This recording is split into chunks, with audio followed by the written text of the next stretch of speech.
Hey guys, what is going on? It's your boy Randall Thor 19, the man with the million, back again with another video. Thanks so much for taking the time out of your day and checking out the content on the channel. Really appreciate it. This is going to be another opinion piece. I'll have a couple random new spotlights coming soon. Actually, quite more than a couple, but I've been pretty busy lately. But you guys see the title of the video. Phil Spencer is off to Japan to talk to third-party Japanese developers. And the question I ask, which I'll give my opinion on, and I want to hear your guys' comments in the comment section, is: does the Xbox need the Japanese games? And I think wholeheartedly the answer to that question is yes, they do. I know a lot of my Xbox brethren uh, will refer to Japanese games as weirdo games, quote unquote. That they don't matter. They're not. They don't sell millions of copies, so they don't push the needle either way. And I disagree with that. You know, growing up with Nintendo and moving on to Sega, I grew up with Japanese games. They're a part of my gaming history. Now, of course, you grow up and tastes change, and yeah, I may not be into Japanese games as I once was, uh, but I still think the Xbox is missing out by not having those games on the platform. Um, like, for instance, Neo, that just came out recently. A very good game from all accounts. It's got an 87 on Metacritic. I think it's like 1 point less than Horizon Zero Dawn. A lot of people, refer to it as Ninja Gaiden meets Dark Souls.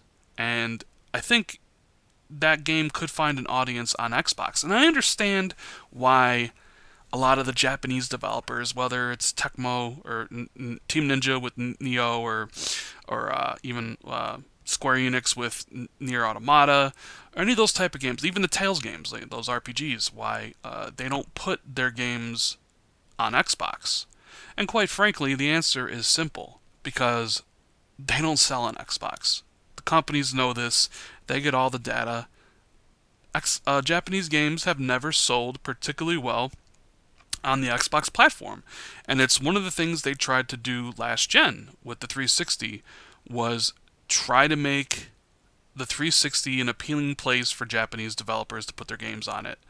Microsoft even, they they put up, right? They funded Lost Odyssey, they did Blue Dragon. They tried to turn Xbox basically into a PS2. The problem is the people who liked Xbox didn't care for Japanese games. So even though Lost Odyssey did well, um, the Japanese games that they got didn't sell well. And now the Xbox One, those games sell even less than before. So those publishers and those developers, they just say there's no reason to do those games, at the same time as the PS4 version, or at all, which is disheartening, because I always feel you should want those games on your platform, even if you personally, like me, Neo doesn't appeal to me at all. I understand why people like it. It's the same thing with Dark Souls. I played Dark Souls. I don't care for Dark Souls. I understand why people like it, right? I understand why people like Neo. And I think the game should be on Xbox, just because there's an audience of people who would play it. But I understand the developer's reasoning or the publisher's reasoning for not putting it on there. Like, why waste the money by porting it to the system when it's not going to sell, right? I mean, I get it.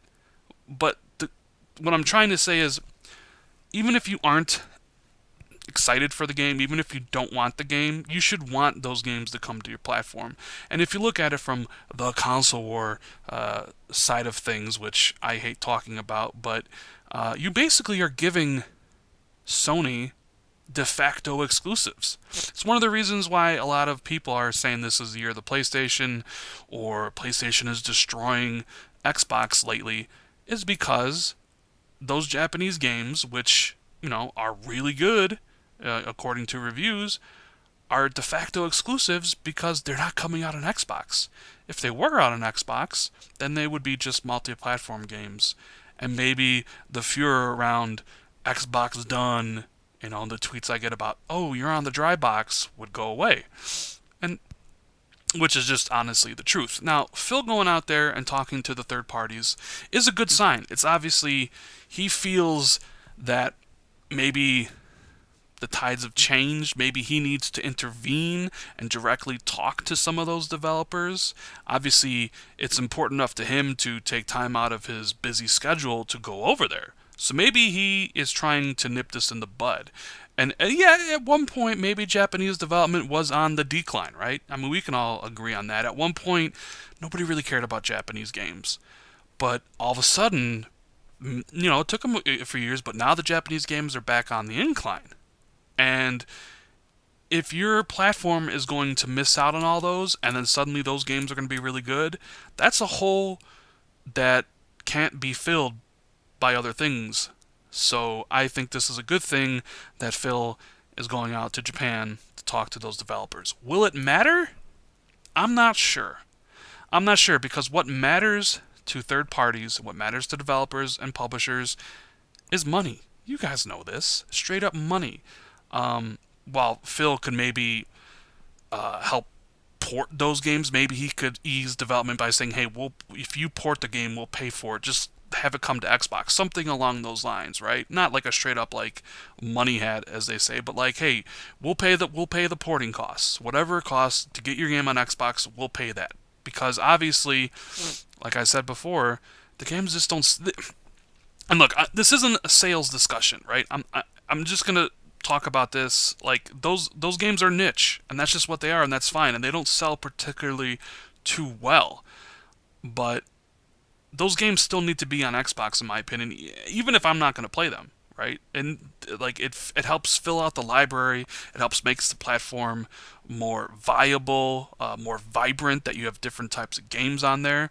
So whatever it takes, whatever it takes, I think Phil should do whatever it takes to try to get some of those games to come to the platform, regardless of whether or not some people call them weirdo games. But that's just my opinion. I have no interest in a couple of those games. Nier Automata looks pretty cool. Neo, I have no interest in, but I still would like, I still think those games should come to Xbox. Just you're given de facto exclusives to PlayStation. You need to start building up the Japanese base on Xbox. You can't just. It's like they started this idea with the 360 and then they completely abandoned it, and now maybe they thought Japanese development was going to go by the wayside, and here we are, like I said before, and Japanese development is on the incline. But yeah, I hope hopefully the Japanese fans on the Xbox can get something to look forward to, because that's another thing. You don't want people to feel that they're not getting their money's worth for their console. Like when all these games come out, Horizon Zero Dawn, and I talked about people freaking out in my video about that, is the grass is always greener on the other side, right? They're thinking that in their head. Like, wow, look at all these great games that the other side has on their platform that I don't have. And it's fine to think that. And I'm sure Microsoft is okay with that, as long as you don't act on those thoughts. And what I mean by acting on those thoughts are, alright, Xbox isn't providing me with the games that I desire. So now I'm going to make it a reality and trade in my Xbox and become a PlayStation consumer and then try out the grass is greener. Like actually go over there and try that out. That is something Microsoft is probably trying to avoid. And this whole gen has been about Xbox fans leaving Xbox to go to PlayStation. It's one of the reasons why PlayStation is dominating Xbox at this point. There are tons of people who made the switch at the beginning of the gen because Xbox had a product that a lot of the core consumers didn't care for. They overpriced it. PlayStation came in with a more powerful system and cheaper, and it said it was just going to be gaming, and the rest is history. Maybe I'll do a video about that in the future, that I've talked about on podcasts. But anyways, guys, hopefully Phil can talk to these developers, get some agreements done, bring some Japanese games over, not only the current Japanese games, but ones for the future.